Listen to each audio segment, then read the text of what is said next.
Bismillahirrahmanirrahim. Assalamualaikum warahmatullahi wabarakatuh. Ini soalnya luar biasa, meskipun kita tidak terlalu ngotot itu sudah gimana-mana ya. Alhamdulillah alladzi anjala minas samai ma'an fa'akhrajabihi minas samawati wal ardi. Fala tasalu lillahi andada wa anfa'an asyhadu an la ilaha illallah wa la syarika lahu wa asyhadu anna Muhammadan rasulullah. Allahumma shalli ala sayyidina Muhammad wa ala alihi wa sahbihi. Asatidz yang dirahmati Allah Taala, alhamdulillah pagi ini kita berkesempatan untuk kembali. Saya mengagak memaksakan ada meeting sebab ini sudah diagendakan oleh teman-teman PKI bahwa dalam satu semester paling tidak kita ada 3 kali pertemuan untuk menyampaikan PHB 1, 2, dan 3. Tapi kita tinggal 1 bulan, depan itu kayaknya tidak ada apapun untuk kita adakan lagi. Maka saya paksakan Mas Ketua bagaimana kita bisa mengadakan dalam minggu ini.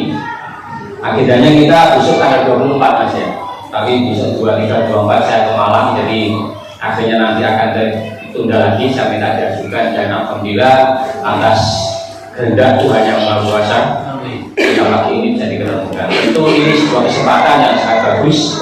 Kita masih dikasih kesehatan, maka manfaatkan kesehatan itu sebaik-baiknya. Pesannya Bang Haji itu pasti katakan bahwa saya ngomong ya, manfaatkan masa sehatmu sebelum datang masa sakitmu. Insya Allah pagi ini banyak teman-teman kita yang sakit, tapi alhamdulillah kita bisa datang di sini dalam suasana tidak sakit. Ini luar biasa. Dan pada saat ini saya yakin banyak teman-teman kita yang sibuk. Hanya kita yang datang ini punya kesempatan, maka jagalah kesempatanmu sebelum datang masa sulitmu. Wa fa'aluka qala syu'alika. Dan yang paling penting kita masih hidup. Banyak teman-teman kita sudah kita hari ini, detik ini itu sudah dicabut hak hidupnya oleh sang malaikat pencabut nyawa. Kita masih diberikan hidup dengan sehat. Maka manfaatkanlah hidup kita sebaik-baiknya sebelum kita mati. Wa hayataka qabla maut. Bapak sekalian, saya yang paling pertama ingin memberikan apresiasi. Ini performnya luar biasa. Saya tidak bisa berkata. Yang jelas sepengetahuan saya, ini the first and the one. Pertama dan satu-satunya. First and one. Tidak ada lagi. Maksud saya GPAI atau komunitas profesi yang semacam ini itu sepengetahuan saya menjelajah ujung masuk bapak gitu. Itu ini doanya nih Mas. Jadi saya sangat apresiatif karena akan saya kampanyekan di mana. Cuma saya bingung nanti ditanya ketika mau order atau pesan gitu ya, mau event itu namanya apa? Masa sudah lahir kemudian berkasih nama. Nanti ketika ada pertanyaan itu identitas itu penting. Meskipun apalah hadis 2 nama, tetapi nama itu penting. Saya tadi diminta kasih nama, minta nama yang Islami atau tidak Islami. Nama yang biasa-biasa saja atau yang luar biasa. Kalau yang biasa kan bagus juga aja ya. Kalau agak bagus, baik. Kalau biasa itu ya hanya Sayyid gitu aja. Atasan Sayyid Jidan. Nanti harusnya lagi Mumtaz. Good, very good, kemudian excellent. Jika dipilih excellent apa Mumtaz namanya. Jadi karena ini satu-satunya dan belum ada yang punya, maka tampilnya itu menangkap yang paling istimewa. Jika pilihan namanya bisa Mumtaz, bisa excellent. Bapak-Ibu sekalian, saya sangat berterima kasih kita pagi ini bisa ketemu lagi dan saya ingin menyampaikan pesannya Bapak-Bapak pejabat di Dignas, mengucapkan banyak terima kasih atas dan aktif kakak kecamatan untuk mensukseskan takfid ya, ini sudah takfid itu. Dan Bapak yang datang berapa kan Bapak Ibu? 14 kelas 6 semuanya. Kelas 6 semuanya. Kemenahan. Iya. Dan ada teman saya di beberapa kecamatan itu banyak yang tidak kelas 6. Jadi kalau yang gabung semuanya kelas 6 itu sesuai dengan amanah. Nah, yang kredibilitasnya yang gabung bisa diacungi jempol. Dan salam juga dari Bapak pejabat di Dinas atas prestasi aktif Bapak Ibu sekalian masing-masing kecamatan untuk ikut di Bintek GSM dan Bintek PDI. Mungkin yang ikut bosan ketemu saya ya, lagi-lagi ketemu Aku Salim. Tidak tahu kan Bapak Dinas itu sangat percaya dengan saya, meskipun PPA-nya banyak tapi yang dipilih saya. Tidak tahu ya. Akhirnya saya juga ketemu dengan lagi. Mungkin yang saya sampaikan diulang-ulang nanti jadi bosan.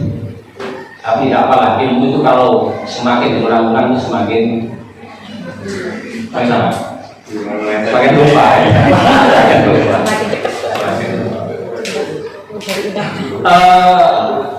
Saya ingin menyampaikan apresiasinya Bapak Kepala Dinas saat wisuda taktik 32. Ternyata di luar ekspektasi beliau itu banyak wisudawan itu ternyata tidak hanya hafal juz 30 saja. Saya sampaikan informasi itu terutama meskipun datang dari pinggiran Randu Agung yang dilakukan itu saya jamin yang hafal juz 29, 28, juz 1, juz 2, juz 3 itu kalau itu ganjal ke kepala aja hanya saking banyak.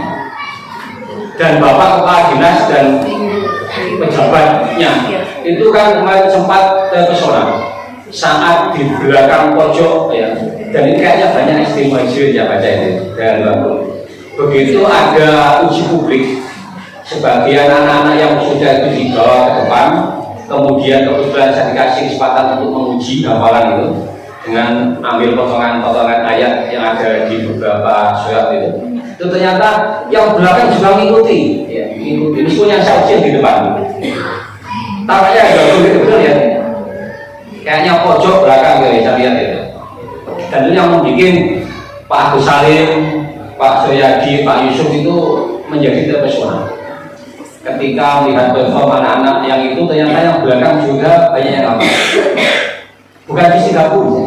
Saya kemarin itu coba uji publik itu juz 1 saya pilih langsung di ayat-ayat tengah gitu ya, mulai ayat 20 hafal, ayat 30 hafal, ayat 40 hafal, ayat 50 hafal, sampai ayat 90 ke atas hafal. Dan yang hafal tidak hanya yang di depan, yang di belakang mengikuti. Jadi melanjutkan ayat itu tidak hanya yang saya uji di depan, tapi yang belakang ikuti semuanya. Nah ini yang kemudian sesuatu banget dan saya mengucapkan banyak terima kasih. Yang pertama, yang kedua menurut saya, ini sudah bulan 11, 1-2 bulan lagi bulan 12. Di awal tahun depan itu mungkin agenda pentas PA Kabupaten diadakan. Saya sudah coba menanyakan ke Pak Kabir, kira-kira pentas PAI ada agendanya nggak Pak? Siapa saja? Makanya saya kemudian dalam beberapa kali ketemu dengan teman-teman kakak pimpinan saya, itu saya kasih semangat untuk semacam apa? Saya bikin ini siwal peraturan saya dulu supaya masing-masing kecamatan nanti binaan saya itu akan tetap menjadi kecamatan yang diperhitungkan. Kaduagung itu saya berkali-kali menyampaikan di Padang dan Sukodono, awas Kaduagung ini newcomer yang bisa menjadi ancaman bagi Padang dan Sukodono. Saya bilang begitu juga. Makanya ketika saya sudah ngomong gitu, tolong ditanggapi dengan positif. Artinya ketika di LCC Kaduagung itu dalam beberapa pertemuan sudah bisa menembus best 5 ya, best 5, bahkan ada sampai juara 3 pada itu ya, kedua ya. Ini kan luar biasa. Dan mesti yang menang itu ya kalau Sukodono ya Kaduagung, Padang. Nah supaya ini tetap dipertahankan, supaya pola positif ini, maka saya jauh sebelumnya menyampaikan ke teman-teman Kaduagung, tolong disiapkan pentas lainnya. Kaduagung sudah pernah dapat berumumnya ya? Belum ya? Pernah. Satu kali. Di bawah komando Mas Ketua ini saya pilih kesan ya, Kaduagung mesti ya. 4 tahun yang lalu. Kalau Banjar itu mesti kena Padang. Kalau Banjar itu mesti Padang, SD yang mana itu bapaan 3 atau 2 itu yang mesti menang. Makanya ketika saya melihat tadi bapak ibunya saja sudah kayak begitu, apalagi nanti anak ibunya ya. Maka nanti Al-Banjar nanti kita patok kabupaten Agung mesti dapat Besuan atau jadi itu pesan saya kedua disambutkan ini sebelum nanti masuk ke sesi pembinaan. Pentas PAI segera diposisikan untuk mulai semangat bermusyawarah atau berfastatul khairat. Jangan selalu epicentrum Radul itu mesti Radul 1. Harus mulai ada pergeseran ya, bandulnya ya. Tunjung 1 ini siapa kita ini? Tiga. Mesti memposisikan, positioning ya. Tunjung 1 ini saya lihat masyarakatnya cukup dinamis ketika hanya untuk dapat menang lomba RCC saja itu dalam.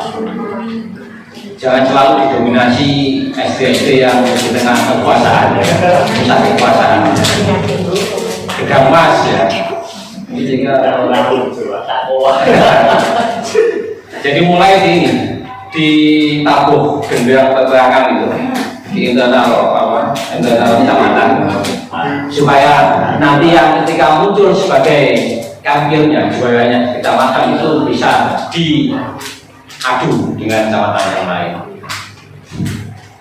Kaligrafi itu Agung kayaknya bagus, tetapi ketika dikaitkan dengan kecamatan yang lain itu belum bisa berjalan banyak. Kita punya ustadz yang lulusan Alawin ya, saya kemarin dapat juara 1 Fintech, Ustadz Ardiansyah. Ustadz Ardiansyah mungkin juga punya potensi menulis ya.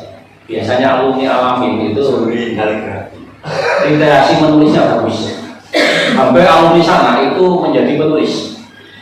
Makanya ketika kemarin ada Fintech membuat cerita Islam itu ya, beliau tidak muncul itu saya kemudian loh, kok bisa padahal gennya itu sih gen menulis ya, gen alumni sana ya.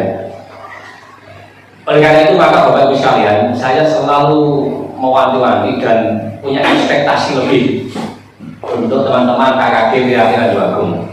Banyak potensi muda dan tidak hanya muda saja, tetapi potensi untuk SDM-nya bisa diadu dengan yang lain.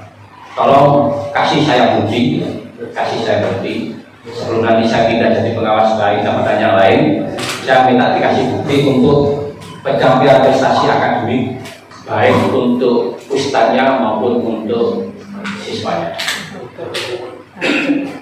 sehingga nanti ketika saya dipindah itu punya kenangan manis ya. Nah, manis bersama Mas Ketua ini dengan anak buah kabinet yang kalau saya bilang ini kabinet ahli ya, kabinet bahwa kekuasaannya Mas Ketua ini kabinet ahli, banyak wajah-wajah yang bisa diandalkan. Bapak Ibu sekalian, ini yang kedua. Jadi pentas lari kalau disiapkan, diagendakan, paling tidak kalau bulan depan itu mulai pas ya, ujian habis pasnya itu bisa dikompetisikan.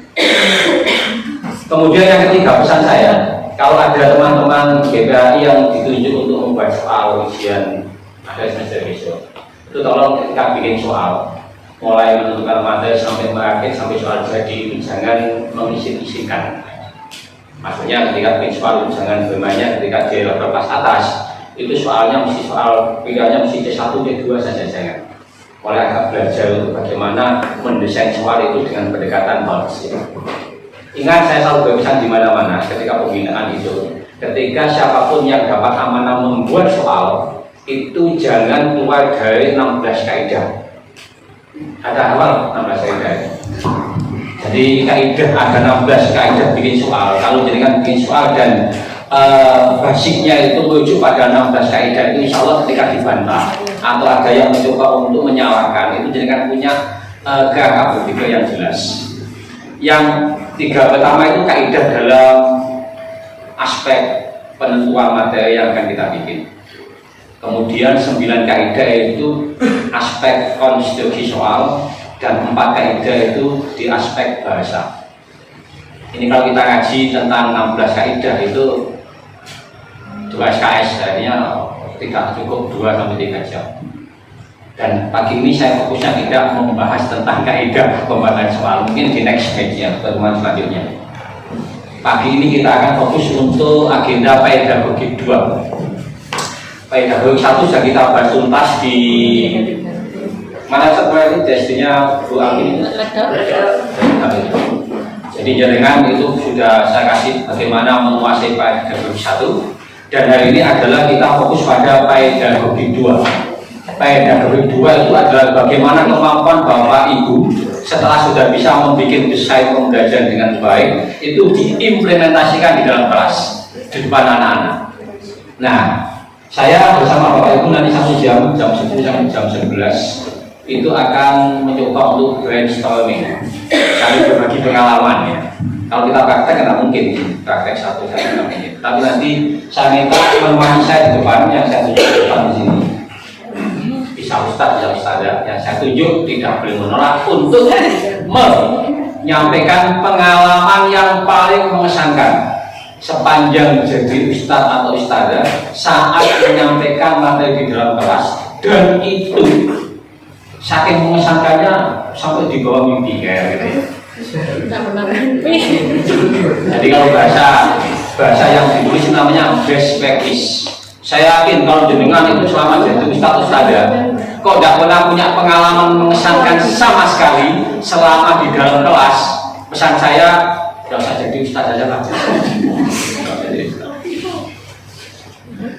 Terutama yang sudah 5 tahun ke atas, itu sepanjang 5 tahun ada di dalam kelas kok tidak pernah menciptakan suasana yang mengesankan, atau bahasanya Ustadz Ketua itu impressive experience ya, pengalaman yang paling mengesankan di dalam kelas itu, maka pesan saya tidak usah jadi Ustadz, karena kajian jenengan itu tidak memberikan efek apa-apa dalam gelombang otak anak didik kita.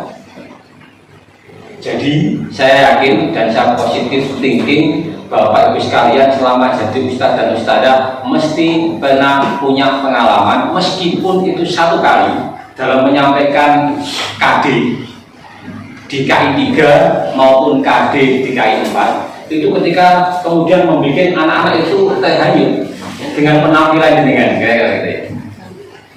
Apakah di KD tentang iman kepada Allah, pada malaikat, pada nabi dan sebagainya, itu saya yakin jenengan pernah ketika satu saat tampil di dalam kelas, apa di kelas 3, 4, 5, 6, kemudian anak-anak itu terpesona, terpukau, terpaku gitu ya. Bukan kayak jenengan melihat saya bukan kayak ini, tapi anak-anak itu ketika jenengan action, perform untuk menerapkan metode dan model pembelajaran bukti di pedagogi 2 jenengan bagus, itu anak-anak hanyut. Gelombang otak jenengan connect, tune in ya, stay tune ya dengan gelombang otaknya anak-anak. Nah itu saya nanti mohon jenengan yang pengalaman itu bisa berbagi di depan. Nanti kita saling mendapatkan dan itu bisa kita transmisikan, kita praktekkan di sekolah kita masing-masing. Anggap saja nanti pengalaman jenengan yang terbaik itu akan dicontoh oleh teman-teman di sekolah yang lain itu sebagai amal kebaikan, sunnah kebaikan, sunatan hasanatan gitu ya. Dan siapa yang melakukan amal baik dan kemudian dicontoh oleh yang lain, diamalkan di tempat yang lain, maka pahalanya akan sama dengan yang dilakukan. Sepakat ya? Maka setuju ya? Setuju. Silakan saya kasih waktu 5 detik untuk merekol ulang, memanggil ingatan-ingatan masa lampau ketika ada di dalam kelas. Kalau memanggil romantisme itu gampang tuh ya. Ketika dulu pertama kali kenal dengan si dia itu paling gampang untuk diingat, sampai detail ya. Di tempatnya sampai apa, pakai baju apa ya, itu bisa kasih ikat itu dengan si yang pertama dengan si kedua itu bisa ikat dia lanjut kita pusat ya dengan si A itu dulu tahun ini saya pernah di sini, saya ajak makan di sini, ini itu biasanya lebih mudah diingat. Tetapi fokus kita pagi ini adalah mengingat kembali pengalaman terbaik kita saat di dalam kelas dan anak-anak yang saat kita kasih ilmu kita itu betul-betul nyaman, enjoy, dan menyenangkan. Nanti sekarang berbagi di depan, saya kasih waktu 5 menit untuk apa? Mengingat-ingat. Mengingat-ingat.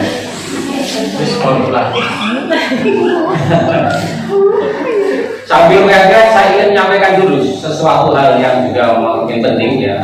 Mungkin penting, dengan sudah tahu semuanya, tapi saya ingin mengingatkan bahwa visi pendidikan kita, saya ulangi lagi, visi pendidikan nasional kita hari ini itu adalah ingin mencetak profil siswa Pancasila, ya, ini kan ya.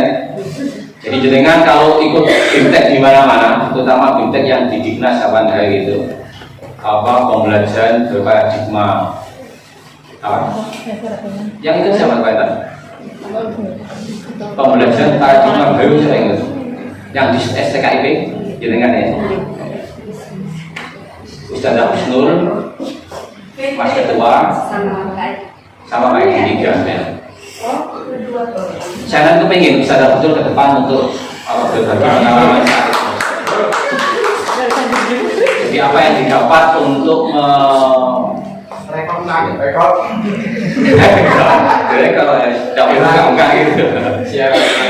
Jadi sama lagi ingin aja mengingatkan aja secara umum. Visi pendidikan kita itu kan akan terciptanya profil siswa Pancasila. Siswa Pancasila itu punya 6 dimensi, saya ingatkan saja. Di antara 6 dimensi itu yang paling saya data itu dimensi yang kedua, yaitu munculnya siswa yang punya kebinekaan global. Kalau 1, 3, 4, 5, 6 itu biasa. Profil pertama itu siswa yang beriman, bertakwa, dan beramal soleh, itu biasa, sudah ada biasa. Siswa yang kreatif itu biasa, siswa yang gotong royong biasa, siswa yang mandiri biasa. Tetapi siswa yang punya kebinekaan global ini yang sesuatu. Dan ini yang sedang dikampanyekan oleh Kementerian Pendidikan, oleh Kementerian Agama, dan kita yang ada di ujung tombak ini mesti mengawal. Jadi jangan ada siswa kita itu yang punya cara pandang dalam hal beragama itu pola pandangnya sempit, ibarat pakai kacamata kuda. Tetapi kita harus mengajak anak-anak kita itu menjadi siswa yang punya cara pandang kacamata helikopter, optik helikopter atau heli optik. Jika melihat dari atas ke bawah itu perspektifnya luas. Jika ketika ada anak dalam satu sekolah itu ada yang berbeda keyakinan misalkan, itu jangan dibiasakan untuk membuli. Ada anak yang misalkan secara ras itu beda misalkan, jangan diajak untuk suka membuli. Jadi anak-anak mulai hari ini di mana saja itu harus punya cara pandang dengan apa yang disebut dengan kebinekaan global. Kalau meminjam istilahnya Ustaz itu kan anak didik kita itu kita ajak punya cara pandang tawazun, tawasud, dan tasamuh ya. Ini yang mesti kita kampanyekan, anak-anak itu harus punya toleransi tingkat tinggi dengan siapa saja. Itu jangan suka menyalahkan dan kemudian menganggap dirinya paling betul. Decline, itu yang tidak bagus. Dan ini yang sedang kita kampanyekan supaya cara pandang kita dengan siapa saja, ketemu dengan siapa saja itu tidak merasa paling hebat dan merasa paling benar. Memang betul untuk masalah akidah kita tetap meyakini bahwa Islam itu ya'lu wa la yu'la alaih. Tapi untuk persoalan-persoalan di luar itu kita harus tasamuh. Ketika ada teman-teman non-Islam mengundang kita untuk ini ya tadi ya, kita diundang ya santai saja. Jangan kemudian kamu kan bukan sama dengan saya, ngapain harus undang-undang begini, itu tidak boleh. Nah ini kebinekaan global, tasamuh, tawazun, dan sekaligus tawasud. Ini harus kita kampanyekan. Jangan dibiasakan anak-anak itu suka mengelolok. Kalau teman-teman yang mungkin ada yang suka menghafalkan Al-Quran, mungkin hafal ayat-ayatnya itu. Saya itu tidak pede kalau mau menghafalkan di tengah ustadz saja banyak yang menghafalkan. Ya ayyuhalladzina amanu la yaskhar qaumun min qaumin asa yakunu minhum wala nisa'un min nisa'in asa yakuna minhunna wala talmizu anfusakum wala tanaqaju bil alqab fi alismun syukur pada liman malam yaitu oleh kaum zalimun. Dilanjut ayatnya itu ya ayyuhalladzina amanu istanibu katsiran minadh-dhanni inna ba'dadh-dhanni ismun wa la tajassasu wa la yaghtab ba'dukum ba'dha ayyuhibbu ahadukum an ya'kula lahma akhihi maitan fakarihtumuh wattaqullaha innallaha tawwabur rahim. Ya ayyuhan nas inna khalaqnakum min dzakarin wa unsah. Banyak sekali hafalan itu banyak. Saya alhamdulillah sampai hari ini belum punya keberanian. Jadi ketika menyebut potongan ayat itu masih digampangkan. Mudah-mudahan itu nanti juga menjadi bagian dari kebiasaan Bapak Ibu sekalian, anak-anak didik kita, sehingga GPAI itu bisa menjadi sesuatu yang bisa dibanggakan. Saya terus terang agak nervous ya ketika harus mengutip ayat agak panjang di depan ustadz-ustadzah yang mungkin hafalannya lebih banyak. Itu saya makanya di awal mohon izin ya, kalau ada ucapan-ucapan yang pas ketika melapatkan ayat itu. Bapak sekalian, sudah ya 10 menit recording tadi ya, pengalaman mengesankan. Kalau saya ngomong banyak-banyak nanti udah habis. Sebelum berbagi pengalaman atau brainstorming pengajar yang paling mengesankan, saya minta Ustaz Abdul Fatimah untuk menyampaikan. Cuma tugasnya begitu, yang di workshop itu mesti harus punya kesiapan untuk mendiskriminasikan.